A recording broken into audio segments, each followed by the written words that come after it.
अस्सलाम वालेकुम, welcome back to another vlog. ये मैं आपको ना बग गार्ड दिखा रही हूँ क्योंकि आज हम लोग जा रहे हैं बारबेक्यू के लिए। और बारबेक्यू के लिए जब भी आप जाते हैं जाहिर है ट्री वाला एरिया होता है, ट्री वाले एरिया से ना बच्चों को बग्स वगैरह काट जाते होते हैं। और यहाँ पे मैंने कुछ सामान अपना कार्ट में डाल के रखा हुआ था, मैंने बर्गर बन लेकर जाना क्योंकि बच्चे बारबेक्यू के जो कबाब वगैरह होते हैं ना उनके बर्गर भी बड़े शौक से खा लेते हैं। और आज वही वेदर भी बड़ा अच्छा हो रहा है, अच्छे वेदर में ना बारबेक्यू का मजा तो बहुत आता है। और हमारा कब से प्लान बन रहा था कि ईद के बाद ना इंशाल्लाह हम लोग बारबेक्यू के लिए जाएंगे। तो यहाँ मैं कुछ चीजें रेडी करी थी, जैसे गार्बेज के लिए बैग्स रखे हैं, पेपर टॉवल रखे हैं, फॉइल पेपर रखे हैं, अक्सर बाद में जो लेफ्ट ओवर होता है ना वो पैक करने के लिए फिर फॉइल पेपर की जरूरत पड़ती है। अब यहाँ पे पहले मैंने अपनी कार्ट खाली की, मुझे याद है मैंने चेयर्स लेकर आनी है और बारबेक्यू का सामान भी नीचे पड़ा हुआ है।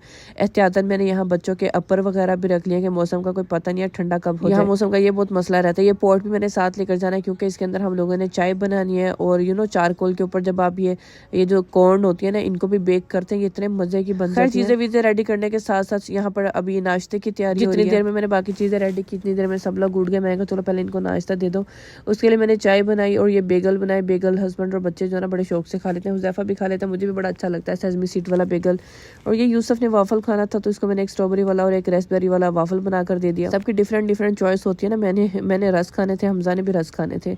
तो खैर उसके बाद फिर काट लेकर अब हम निकले नीचे से बारबेक्यू की ग्रिल लेकर आने के लिए। यूसुफ को मैं साथ लेकर जा रही हूँ क्योंकि नीचे जो स्टोरेज वाला एरिया ना वो शायद आपने मेरे पहले भी किसी व्लॉग में देखा, वो बड़ा डिफरेंट सा बना हुआ, बड़ा खौफनाक सा उसको तो देख के वैसे दिल को कुछ हो रहा होता है। तो मैं ना अकेले नहीं जाती, मैं ट्राई करती हूँ मैं किसी को साथ लेकर जाऊँ।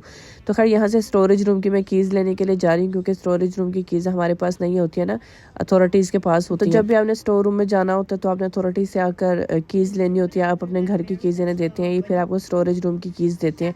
फिर आप स्टोरेज रूम में से जाकर जो भी सामान आपने निकालना है वो निकाल लो, निकालने के बाद कीज़ ला के इनको वापस कर दो और ये फिर आपको आपके घर की कीज़ वापस दे देते हैं। और मोस्टली क्या होता है एक टाइम में ना एक ही बंदा स्टोरेज रूम में जाता है क्योंकि वहाँ पे ज़ाहिर है कैमरा वगैरह भी नहीं लगा और सबका सामान वगैरह भी पड़ा हुआ है सेफ्टी के लिए भी।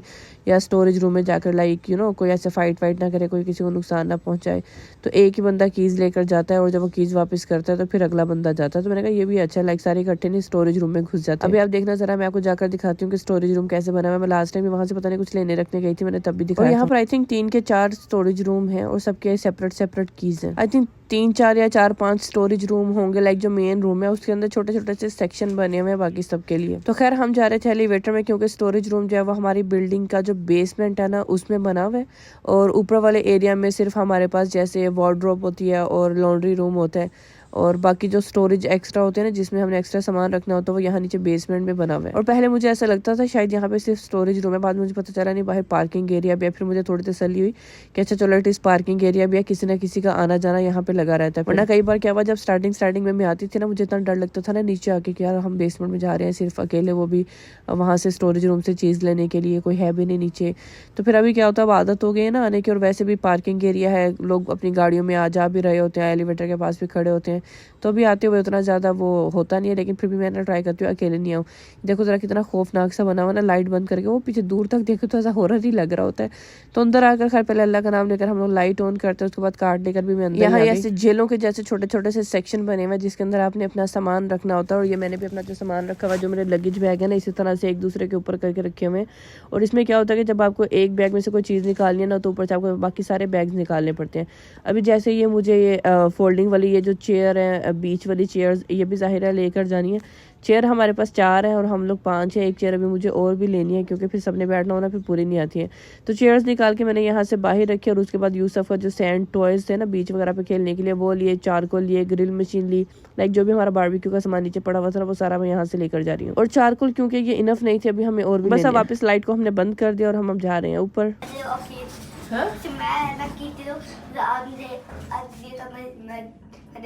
ओके आप वापस आएंगे? मैंने सोचा ये सारा सामान ऊपर क्या करना है लेकर जाकर ना जाना तो हमने जाहिर है गाड़ी में ही रख किया, तो इसको मैं पहले गाड़ी में ही रख के जाती हूँ। सबसे नीचे वाले पोर्शन में हमारा स्टोर रूम था ना, सेकंड वाले पोर्शन में लाइक हम लोगों का पार्किंग एरिया। तो ये जो ग्रिल मशीन थी, चारकोल थे, चेयर्स थे, इनको तो ऊपर लेके जाने का कोई फ़ायदा नहीं है ना क्योंकि ऊपर से लेकर जाकर वापस फिर से नीचे आना पड़ेगा। तो मैंने कहा इस तरह बाकी चक्कर जो सेव होंगे इससे अच्छा इनको मैं यहीं रख के जाती हूँ। तो खैर यहाँ से आगे फिर मैंने गाड़ी के अंदर ये जो भी मेरे पास अभी सामान था ना, इसको सबको गाड़ी के अंदर ही रख दिया। और वो पानी भी हमने लेके जाने के लिए ना 2 पैकेट ले लिए थे। पानी की बहुत ज्यादा जरूरत पड़ती है ना, अगर मौसम गर्म हो तो फिर तो पानी का पता ही नहीं चलता कहाँ जा रहा है। अभी ये वाला सामान रख देना, ऊपर जाकर तैयार श्यार होकर फिर दूसरा वाला सामान लेकर फिर वो भी लाकर गाड़ी में रख देंगे। बारबेक्यू की ये ग्रिल्स मैंने निकाली है क्योंकि इनको वॉश करना है ना, इनको ऊपर लेकर जाकर वॉश करूंगी। और वो जो कबाब बनाने के लिए सीखें होती है ना, वो भी मैंने निकाली थी। वॉश करने वाला सारा सामान फिर मैं ऊपर लाकर उनको मैंने वॉश किया। अब मैं आकर जरा रेडी वेडी हो गई थी। मैंने ये ब्लैक सा ड्रेस पहना हुआ है क्योंकि मेरे नेक के ऊपर ना मेरे लाइक यू नो चेस्ट पे ये लगा हुआ है, हॉल्टर मोनीटर बोलते हैं इसको। ये हार्ट बीट के चेकअप के लिए लगाया हुआ है, 1 वीक हो गया इसको। तो मैं देख रही थी कोई थोड़ा सा डीप नेक ना पहनूं ना, ताकि ये नजर नहीं आए। तो फिर मैंने जो बिल्कुल छोटी गले वाला नेक था ना, वो पहन लिया, टी शर्ट और ऐसा ब्लैक सा ड्रेस पहन लिया। और मुझे लगा बाहर बड़ी गर्मी वर्मी होगी तो क्या करना, मेकअप करके इसी तरह चले जाते ताकि ईजी होकर आपको बैठे रहे। बाहर आए तो मौसम तो बड़ा ही अच्छा हो रहा था बाहर। फिर हम खैर रुके यहाँ वॉलमार्ट पे क्योंकि हस्बैंड से चारकोल मंगवाए थे, तो वो ये वाले चारकोल लेकर आ गए। मुझे इतनी हंसी आई, ये छोटे वाले चारकोल है, उनको लगा शायद मैंने घर में यूज करने के लिए मंगवाए हैं। ये वाले चारकोल ना मैं घर में यूज करती हूँ जब मैंने कोई स्मोक वाला बेक चिकन बनाना है या फिर वो सब्जी वगैरह बनानी है। लेकिन मैंने उन्हें बताया कि हमें ना बारबेक्यू के लिए चारकोल चाहिए था। जो पड़ा हुआ पैकेट वो हाफ है ना, वो इनफ नहीं होगा। फिर खैर वो वापस गए और जाकर बड़ा वाला पैकेट लेकर आए। क्या थिंक कर रहे हो? सैड लग रहे हो? हैप्पी नहीं लग रहे?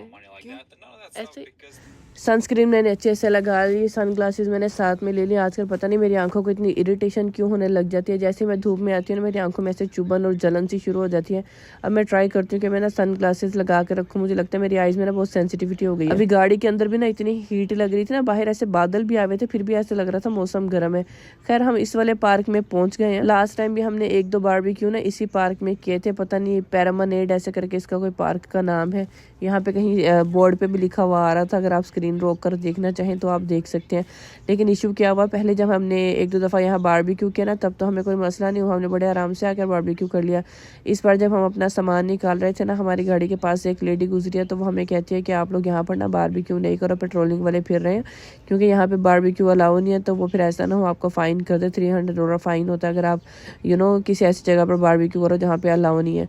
मैंने कहा हमने पहले तो यहाँ किया था, कहती पता नहीं फ़िलहाल ना वो अलाउ नहीं कर रहे, बाय लॉ मना है ऐसे हर पार्क में बारबेक्यू करना।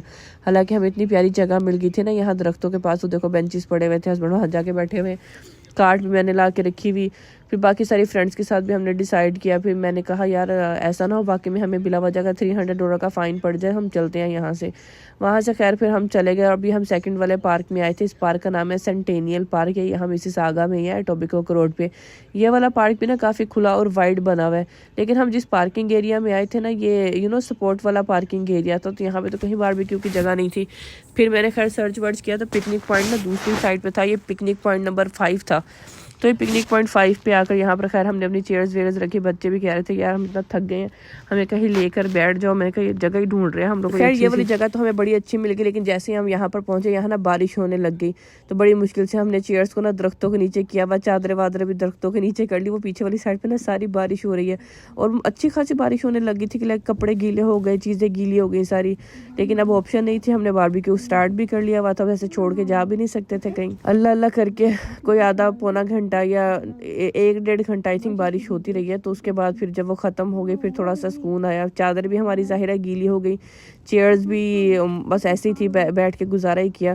खैर बारबेक्यू बड़ा मज़े का बना हुआ था, बड़ा मज़ा आया खाकर हमें। यहाँ पर हमने सारा नीचे अपना चादरों के ऊपर ही चीज़ें रखी हुई थी, जिसको जो चाहिए था वो चादरों के ऊपर से लेकर जाए जा रहे थे और अपनी चेयर पर बैठ के खा रहे थे। एक तरफ जेंट्स थे, एक तरफ लेडीज़ थी।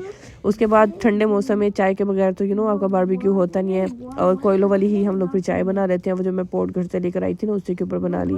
और ये यहाँ पे हुज़ैफा, इसको दरख्तों के ऊपर चढ़ने का बड़ा शौक है, तो वो यहाँ पर दरख्तों के ऊपर चढ़ के ना अपना व्यू एंजॉय कर रहे हैं। मैंने कहा चलो उसका भी थोड़ा सा वीडियो रिकॉर्ड कर लूँ। बस मैं उसको यही कह रही थी थोड़ा सा एहतियात से कर लो, ऐसे गिर के चोट ना लग जाए या कोई स्क्रैच वगैरह नहीं आ जाए। उसको तो नहीं आया, लेकिन जब हमजा गिरा बेचारा उसको स्क्रैच आ गया था, वो लगवा के आ गया। वो दूसरी साइड पे भी ना पार्टीज वगैरह चल रही हैं। एक साइड पे बर्थडे पार्टी हो रही थी और एक साइड पता नहीं कौन सी पार्टी हो रही थी।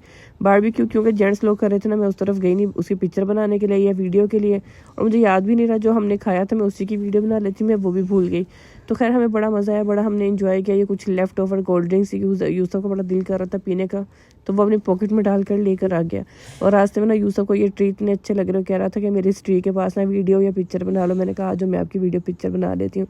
तो वो यहाँ खड़ा ना आराम से बस अपनी पोजिंग करता रहा। मैंने उसकी कुछ पिक्चर्स ले ली, कुछ उसकी वीडियोज़ ले ली। ये आपको भी दिखाती हूँ, ऐसे करके हमने वीडियोज़ बनवा रहा था। उसके बाद बस हमने सामान समेटा। जब हम समेट रहे थे ना, तभी मौसम इतना ज़्यादा ठंडा हुआ था। मैंने चादर भी ली हुई थी, फिर भी इतनी ज़्यादा ठंड लग रही थी। हम लोग इसीलिए ज़्यादा देर रुके नहीं, बारबेक्यू खा के वापस आ गए। सर्दी ज़्यादा नहीं होती ना, तो हमने आराम से रुक के शाम को आना था। ठंड ने बहुत ज़्यादा काम खराब कर दिया। पहले बारिश इतनी होगी, बाद में ठंड। खैर, thank you so much for watching. अल्लाह हाफिज़।